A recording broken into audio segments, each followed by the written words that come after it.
which is why you have what you have. Now, the killings are not only restricted to Benue or the North Central. It is something that is across the entire country. Like you rightly said, about 32, 33 states of the country are militarized. And so what does that tell you? It tells you that, number one, we haven't made enough provisions to live as a democratic nation. Because what you have is that, yes, we have democracy, but then we are militarized. And so it's not a good thing for us as a people. Number one, what it creates is that it creates a sense of fear and insecurity. That's obvious.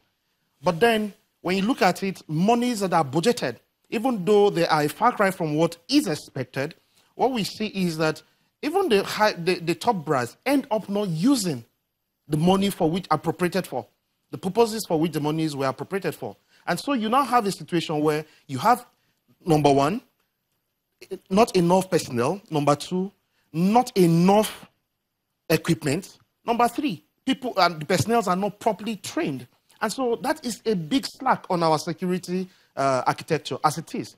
And what that leaves us is that it leaves the people vulnerable. It leaves the people open up for any form of attacks. Now, we are looking at internal security. What happens when we have to fight a war against external forces?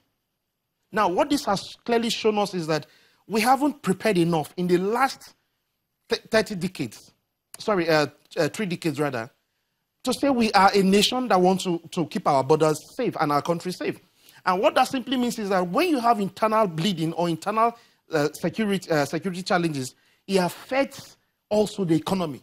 Because the economy, the security, the peace of the nation determines the economic prosperity of the nation. So we have a situation in our hand where we are not really ready. Mr. Angbo, you've touched on something that I think is very important, and that is if you're talking about several decades of neglect in some of these priority areas, because sometimes when a threat is not there, you're not thinking of how to counter it, unfortunately, if you're not a leader with vision. I think over time, like you've said, some of these deficits have accumulated. Now, the question is, we are here now today with the threats coming over our borders. What do you think the federal government can do to try and bridge that gap in just a very short period of time, given the depth of deficits across the border? Well, one is a little bit too late, but not completely without remedy. Late in the sense that what we are doing now is that we are reacting. We haven't been proactive as a people, as a nation. And the striking irony there is the fact that you have a nation that has, for the better part of our existence, been ruled by military officers, including the current president. He was a military general. When he was a head of state in 1984, he was a military general. What effort did they make to secure Nigeria? And I will tell you why. I will tell you what. I think that part of why we are where we are is that we didn't have an anticipatory approach. A lot of people didn't think that this could happen on our soil. And so we were ill-prepared. We were not even prepared at all. And that's why the security agencies have been caught napping, as it were. Now, if you look at that, what then do we need to do to get out of this quagmire? Number one is to make sure that we pump in enough money into security.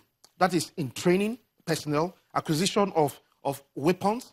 Now, but beside that, it's also something that I feel it's rather a slap on our face, is the fact that as a nation, with the population of what we are, we do not have any facility that builds weapons and weaponry for our people. Well, no, I do think we have to be fair to the reality that, we do have DICON, the Defense Industries Corporation of Nigeria. Go and check. When last they produced any gun? Well, this is the thing. We've been made aware that Turkey, for example, has signed a memorandum with the federal government to begin producing light weapons for the first time, I think, in a few decades. I don't know if you're aware of that. 40, 50 years. I'm aware of that. Oh, okay. I know the DICON situation in Jos.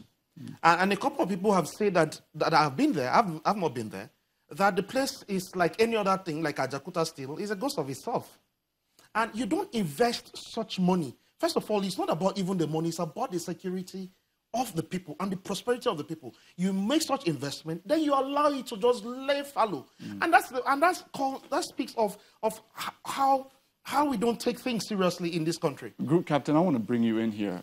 When you look at the entire scope of what is happening, you hear the accounts of rural dwellers who say that, look, the army will come in, or men in military fatigues will come in and essentially be killing people, raising... In as much as I hear these theories about soldiers or units attacking people, my experience does not agree for me to believe that. However, I make allowance for some criminal elements within either the police or the armed forces that could do what was not ordered. That being the case, my challenge, or rather my call is on the military, is to keep a tight leash on any unit that is operating. Ideally, soldiers operate in groups. Soldiers dressed up in proper military fatigue, including their name tags. I want to believe these are some of the things that normally help to keep evildoers not to do what they are doing.